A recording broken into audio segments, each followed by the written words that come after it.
السلام عليكم ورحمة الله وبركاته. نحمده ونصلي على رسوله الكريم، أما بعد، أعوذ بالله من الشيطان الرجيم. بسم الله الرحمن الرحيم. كان ذكره القرآن.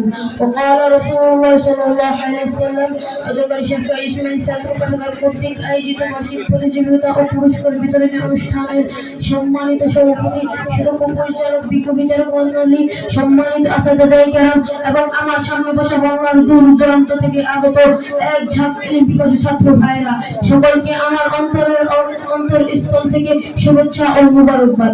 আপনারা সকলে অবগত আছেন যে আজকে আমার আলোচনার আলোচ্য বিষয় রাষ্ট্র পরিচালনায় রাসূল সাল্লাল্লাহু আলাইহি সাল্লামের আদর্শ। আল্লাহ চাহে তো এই বিষয়টি সামনে রেখে ইনশাআল্লাহ আলোচনা করব ইনশাআল্লাহ। সম্মানিত উপস্থিতি, রাসূল সাল্লাল্লাহু আলাইহি সাল্লাম ছিলেন মদিনার প্রজাতন্ত্রের সর্বপ্রথম রাষ্ট্রপতি। তিনি মদিনাকে এমন রাষ্ট্রে পরিণত করেছিলেন যে তিনি রাষ্ট্রের সর্বোচ্চ আসনে যেমন আসীন ছিলেন, তেমনি জনগণের মনে অবস্থান ছিল তার।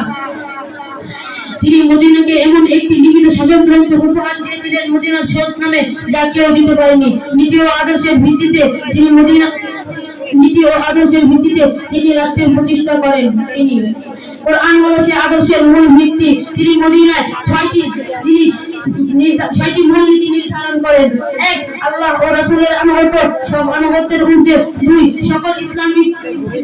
সকল প্রশাসনিক পদে মুসলমান নিযুক্ত।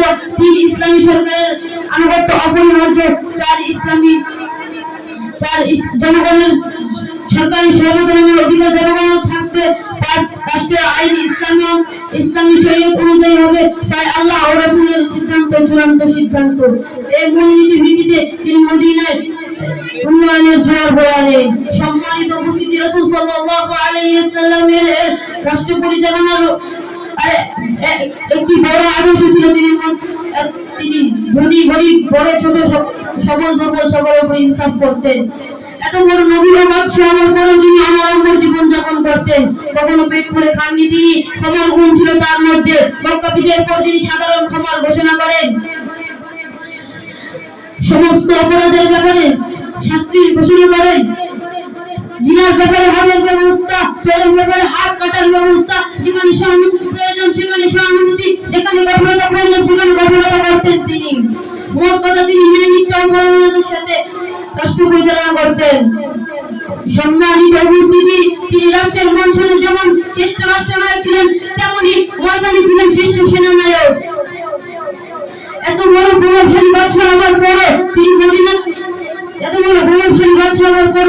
কাফের মুশরিক কারো উপর জুলুম করেননি। প্রিয় সাথী, সংগ্রামী বন্ধুগণ, রাসূল সাল্লাল্লাহু আলাইহি সাল্লাম এর রাষ্ট্র পরিচালনার ব্যাপারে অনেকে অনেক কথা বলে, কিছু আপত্তি জানায়। আমি তাদেরকে বলতে চাই, যদি পৃথিবীর ইতিহাসে কোনো ন্যায় নিষ্ঠা পরায়ণতা শ্রেষ্ঠের অধিকারী কোন বাদশার খোঁজ পাওয়া যায়, তাহলে রাসূল সাল্লাল্লাহু আলাইহি সাল্লামের নাম প্রকাশনার উপরে। বর্তমানে যদি রাসূল সাল্লাল্লাহু আলাইহি সাল্লামের আদর্শে আদর্শিত কোনো বাদশা থাকে, তাহলে দেশে থাকবে না কোনো অশান্তি, জুলুম, অবিচার। পরিশেষে আমি বলতে চাই, রাসূল সাল্লাল্লাহু আলাইহি সাল্লামের মতো করে শ্রেষ্ঠ বাদশা নেই। যদি রাসূল সাল্লাল্লাহু আলাইহি সাল্লামের মতো করে শ্রেষ্ঠ বাদশা থাকে, তাহলে আমার বাংলাদেশ সবার দেশে পরিণত হবে। এই বলে আমি আমার সংক্ষিপ্ত বক্তব্য শেষ করছি।